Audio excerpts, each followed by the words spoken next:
It's the climax of what many of us consider the best Star Trek movie. Following a tense game of cat and mouse in a nebula with Kirk's old enemy Khan, both the Enterprise and Khan's ship, the Reliant, are badly damaged and unable to move. With Khan's stolen Genesis device counting down to an explosion that will destroy the two ships, Spock enters the highly radioactive interior of the Enterprise's warp core and repairs it by hand. His effort pays off. The engines come back on and the ship is able to race to safety seconds before the explosion, but costs him his life. As Kirk watches helplessly from the other side of the glass divider, Spock tries to comfort him in his calm, rational way. "Don't grieve," Spock tells his longtime commanding officer and friend. "It is logical. The needs of the many outweigh the needs of the few, or the one." With those selfless, noble words, Spock dies. And stays dead for almost an entire movie. Then, in Star Trek III, Kirk and the rest of the Enterprise command crew risk their careers and lives and end up having to destroy the Enterprise itself in a mission that results in Spock's resurrection. When Spock asks Kirk why he and the others would put themselves on the line like that for him, Kirk smiles and says, "Because the needs of the one outweigh the needs of the many." So which is it? Should the many sacrifice themselves for the good of the few or the one, or should the few or the one sacrifice themselves for the good of the many? Please answer succinctly but definitively. Thank you very much in advance. The most well-known way of presenting this question is known as the trolley problem. I probably don't need to explain what that is, but since I just mentioned it by name, I feel like it would be weird if I didn't, so I'm just gonna, okay? The basic version of the trolley problem goes like this. There's a runaway trolley speeding down the tracks. In the path of the trolley are 5 people who will be killed if the trolley is allowed to hit them. The trolley can't stop, and the people can't move, but there is another option. There is a switch before the trolley reaches the 5 people. If the trolley is diverted onto this other track, it won't kill those 5 people. However, it will kill this person, who is on the alternate track. You are standing by the lever that operates the switch. If you do nothing, the trolley continues on its current track and kills the 5 people. If you pull the lever, the trolley is diverted onto the other track and kills that one person. What's the right thing to do?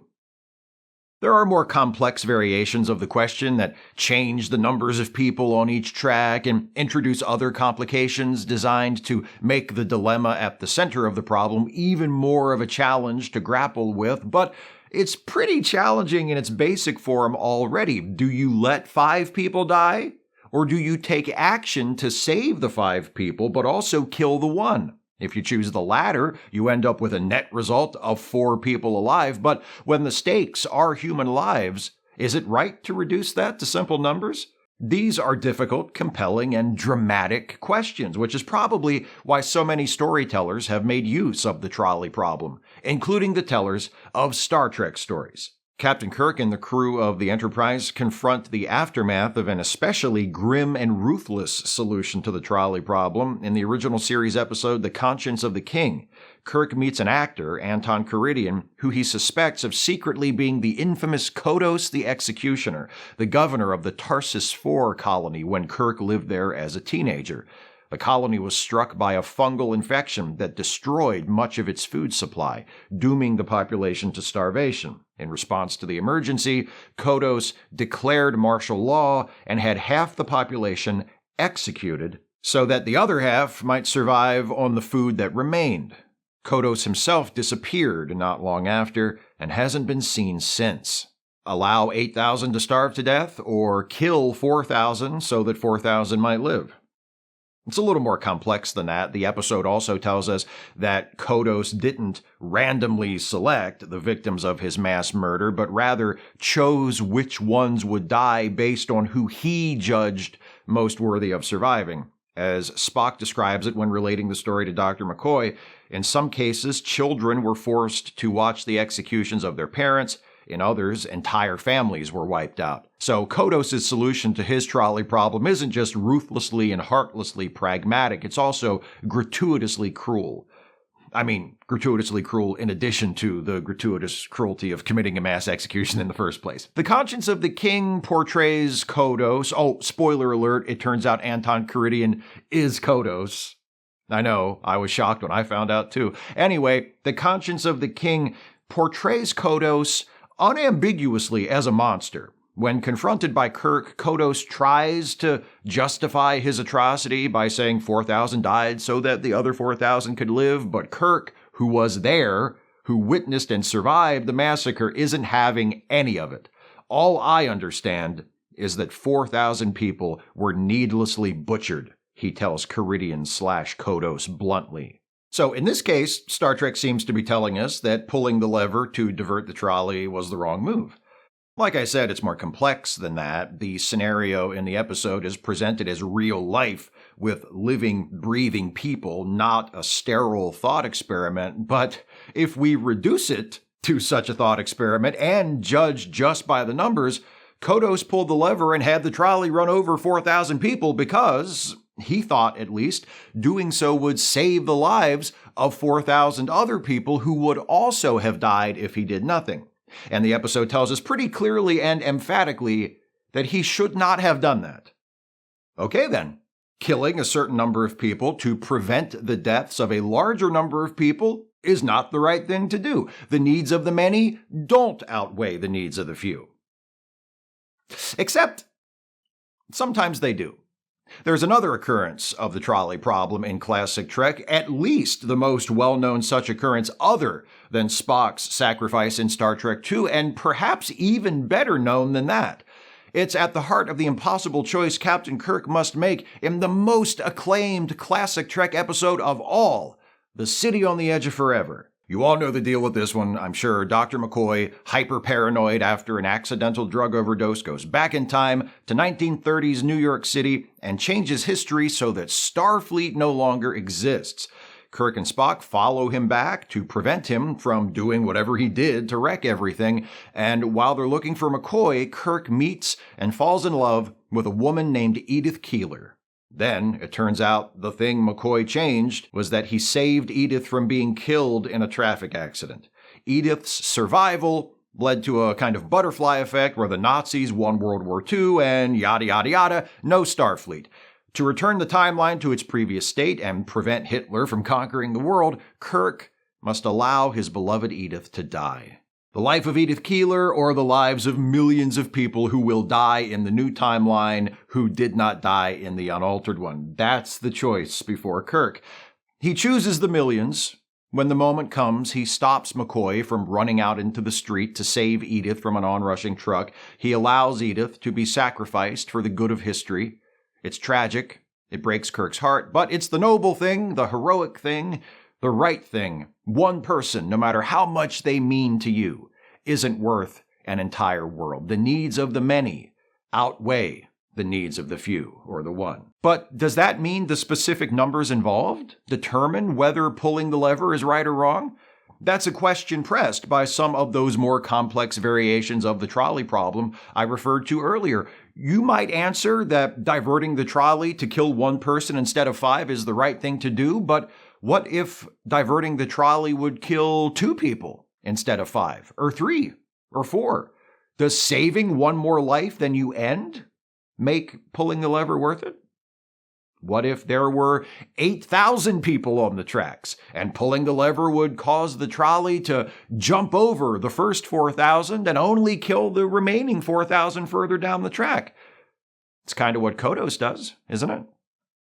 According to Kodos, anyway. What if the one person on the alternate track wasn't just a random stranger, but was someone you loved? Does that affect the ethics of the decision or not? Would you pull the lever knowing it would kill someone you love for the sake of saving 5 strangers? If you say no and allow the 5 strangers to die, does the fact that you love the one person on the other track make it more ethical than if you chose the life of one stranger over the lives of 5 strangers? Not that you asked, but in case you were wondering, if the one person on the alternate track was someone I loved, I wouldn't pull the lever. I wouldn't intervene to cause the death of someone I loved, even if it meant 5 others would die. I'm not saying that would be the right thing to do. I'm saying that's what I would do. Now, if there were, say, several million people in the path of the trolley, and my choices were the deaths of all those millions or the death of my loved one, in other words, if I found myself in something analogous to Captain Kirk's position in City on the Edge of Forever, I think I'd have to pull a lever. I'd feel guilty about it for the rest of my life, knowing I killed the one I love, but it would probably be easier to live with that one death on my conscience than with millions. So, at some point, the numbers do make a difference. To me, at least. Not necessarily in terms of whether or not I think pulling the lever to kill the one instead of the many is the right thing to do, but whether or not I would do it. What's the tipping point? When do I move from don't pull the lever to pull the lever? I have no idea. Somewhere between 5 and a few million. The numbers and our feelings for the one person on the other track aren't the only factors that could potentially make a difference. What if we change the problem a bit so that we're not a bystander, but we're tied to one of the tracks? Would you pull the lever to save others if you knew it would be killing yourself? Would you pull the lever to save yourself if you knew it would kill another person, or even many other people? How about this? Is there any circumstance where you would choose to pull the lever in order to kill everyone on the track? What alternative might motivate you to do that? Captain Picard finds himself in such a circumstance in the TNG episode Where Silence Has Elise. Trapped in a seemingly endless and inescapable void, the crew of the Enterprise is tormented by a being called Nagilum, who has never encountered mortals before, and casually announces that he intends to study forms of death in order to better understand it. But the good news is, he should only need to kill between 1/3 and half of the ship's complement. Rather than allow Nagilum to arbitrarily murder up to half his crew, some of whom would no doubt be put to death in excruciating ways, Picard opts to initiate the ship's auto-destruct mechanism, which will kill the entire crew. Picard's action does ultimately save the crew. Nagilum releases the Enterprise from the void and they go on their merry way, but there's no indication that this is Picard's intention. He's not bluffing about destroying the Enterprise, and he doesn't seem to be playing chicken with Nagilum. He genuinely believes that killing everyone with the auto-destruct is preferable to allowing half of the crew or less be tormented and executed by Nagilum. Is he right? Strictly by the numbers, he's not, but as we've seen, the numbers aren't the only factor. Previously, we've seen indications that Picard himself is concerned with more than the length of the potential casualty list. In the first season episode Justice, he deliberates over whether to save Wesley Crusher from execution. If he does, he might endanger the entire ship. Would you choose one life over 1,000? Data asks. Picard responds, I refuse to let arithmetic decide questions like that. Judging by Where Silence Has Elise, Picard means that shit. Even when the arithmetic dooms him as well, he would rather kill everyone, including himself, through his own action, than stand by passively while someone else killed a significant fraction of his crew. With the exception of Dr. Pulaski, who compares Picard's auto-destruct plan to curing the disease by killing the patient, the senior staff seems to agree with him. They aren't happy about it, but they support it. As far as they're concerned, in this case, the needs of the many do not outweigh the needs of the few. If the only available options are to allow a minority of the crew to die or to act to kill the entirety of the crew, they choose the latter. What would you do in that case? If you knew pulling the lever would kill everyone on the track, but their deaths would be quick and relatively painless, and if you didn't pull the lever, less than half the people on the track would die, but no one would know ahead of time if they were going to be among the survivors or the dead, and some of those who died would be killed in cruel and painful ways, would you pull the lever or not? There are other examples from Star Trek where the message seems to be that the needs of the many do not outweigh the needs of the few. There's Journey's End, from TNG's 7th season, which has the Enterprise dispatched to assist with an upcoming forced relocation of Federation colonists whose planet is about to fall under Cardassian jurisdiction due to a newly enacted treaty. Even though the relocation of these colonists is a condition of an agreement that has been years in the making, and even though we're told this treaty between the Federation and Cardassia will ensure peace between both states, each with billions of inhabitants, the forced relocation of this relatively small number of people is presented to us as the wrong thing to do. And just to be sure we get that message, the colonists are descendants of indigenous people from North America, the parallel to forced relocations in my country's history, which are among the darkest, most shameful chapters of that history, is as obvious as it can be. In Journey's End, Captain Picard is willing to go ahead with the forced relocation. He doesn't feel good about it, but he considers his hands to be tied by his orders from Starfleet. When he finds himself involved in a very similar situation a few years later in the film Star Trek Insurrection, his reaction is considerably different. That story's attitude toward forced relocation is the same as that of Journey's End, but this time, Picard is definitely not on Starfleet's side. Insurrection introduces us to the Baku, a small population of people who live simple lives on an out-of-the-way world that just so happens to have a ring system which emits radiation that bestows eternal youth on people living on the planet. A Starfleet admiral in cahoots with the Sona, a villainous race which bears a personal grudge against the Baku, devises a plan to harvest the eternal youth radiation so that it can be used to help people who don't live on the Baku planet. But the harvesting process will render the planet uninhabitable. So, step 1 is to secretly abduct the Baku from their planet while they sleep, keep them on a holodeck which contains an exact replica of their village until a suitable new home can be found, then place them on that new home. If everything were to go off without a hitch, the Baku would never know they'd left their planet. Until they start growing old and dying, I guess. Ha ha! Joke's on you, Baku! Enjoy senescence, suckers! Now, there's a broad diversity of opinion among Trekkies about the moral questions involved with the central dilemma of Insurrection. Some point out that the Baku themselves are not indigenous to that planet. They settled there. That being the case, why should they have the exclusive right to eternal youth? Besides, the Baku aren't being killed. In fact, that's the whole reason they're being relocated, so they won't die when the harvesting of the radiation fries the planet.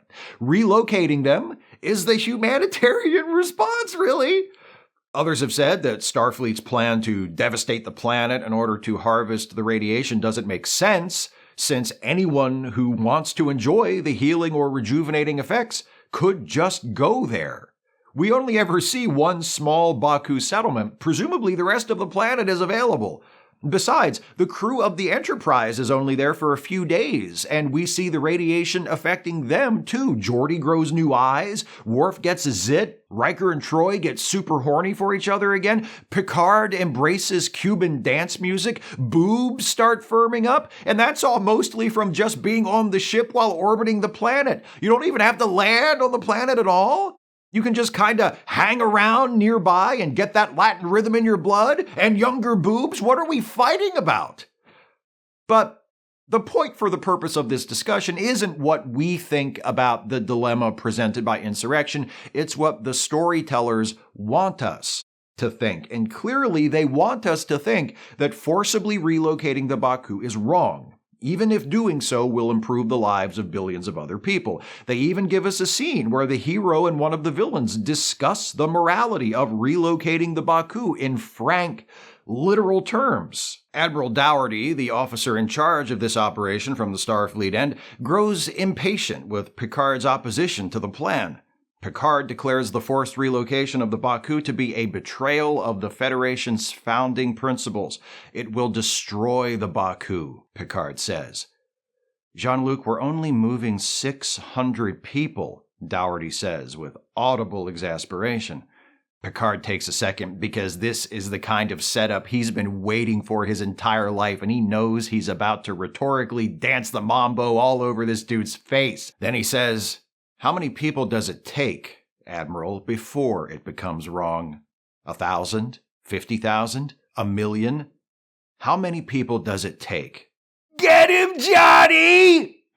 That's another one for the needs of the few column. In fact, despite how celebrated Spock's line and its related sacrifice are, it seems like Star Trek is most often telling us that the needs of the many don't outweigh the needs of the few.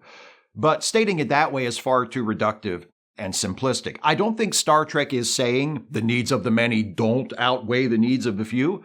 I think it's saying the needs of the many don't outweigh the needs of the few necessarily. Look again at the examples of Star Trek stories where the needs of the many have outweighed the needs of the few. In The City on the Edge of Forever, Edith Keeler dies so that the future Kirk, Spock, and McCoy come from will be preserved. Her death saves millions and millions of lives and sets the timeline back on course. Had she lived, history would have turned down a darker path. The 20th century would have been even bloodier and more brutal, and the bright and utopian future of Starfleet and the Federation would not have happened. Her death was not only supposed to happen, in that she only lived in the alternate timeline because McCoy came back and saved her, her death was an undeniably, almost inconceivably good thing. But it's still depicted as tragic, isn't it? Even with all the good that comes from her death and all the horror that would have come had she not died in that traffic accident, her death is still sad. We're still meant to grieve as Kirk grieves. She's not a faceless individual on a trolley track in a thought experiment. She's a person. She matters. In Star Trek II, Spock chooses to sacrifice his life for the lives of his crewmates. He, the one, decides of his own free will that the needs of the many are more important. And there's a big difference between that and the many deciding that their needs take precedence and not giving the few or the one a say in the matter. This scene would play a lot differently if Spock went in there because Kirk ordered him to. But see, even that isn't so simple. I could say sacrificing the few or the one for the good of the many is the right thing to do so long as the ones being sacrificed are the ones making that decision, but what about the TNG episode Thine Own Self, where Troy has to order a hologram of Geordi to sacrifice himself in order to save the Enterprise? This time, we're meant to direct our sympathies not to the person who is going to die, but to the person who sends them to die. Oh, the burdens of command, how heavy lies the crown. Not the same situation as Spock in Star Trek II, but still tragic. I mean, theoretically. Remember, that's not actually Geordi, who Troy orders to his death. That's just a hologram of Geordi. If I had a holodeck, I'd be ordering Starfleet personnel to their deaths all the time just for fun. In fact, I do have a holodeck. Or rather, an off-brand holographic simulator, which is basically the same thing. And I'm in it right now. Hey! Yeah, go throw yourself down a turbo lift shaft. Whatever you say. Never gets old. Star Trek has been produced for so long by so many different creators, each with their own points to make and stories to tell, that it's more than a little silly to try and derive a single coherent message from the franchise as a whole on anything too specific. It is philosophically consistent on certain things, but mostly the fundamentals, the defining principles that were introduced in the original series and have been upheld by each subsequent production. Progress should be embraced. Equality is good, intolerance is bad. Inclusion and diversity and multiculturalism are sources of strength. You know, the basics. When it comes to the trolley problem, the signals are more mixed. Should you pull the lever? Should you not pull the lever? Should the numbers of people on either track make a difference? Should your level of personal involvement? There is one message in this area that is pretty consistent throughout the Star Trek franchise, and that is that the good of the many should not be accepted as a justification for abusing or disenfranchising or killing the relative few. There are times when the interests of some need to be set aside in the service of the greater good, but those decisions need to be made with consideration and compassion, and the benefits for the many carefully weighed against the harm endured by the few. It will help more people than it hurts is not a good enough reason to hurt people. In other words, it's complicated. It depends. And you know what? That's as it should be, because philosophical questions like the trolley problem aren't meant to have simple, easy, comfortable answers. They're meant to challenge us, to make us uncomfortable, to force us to think. Morality isn't neat and tidy. It's not a set of rules that we're all just supposed to unquestioningly follow. It's a conversation. It's a struggle. It's not something we passively receive. It's something that happens. It happens between us and our communities, and probably most frequently between ourselves and our own consciences. What's the right thing to do? Sometimes it seems obvious, other times not so much.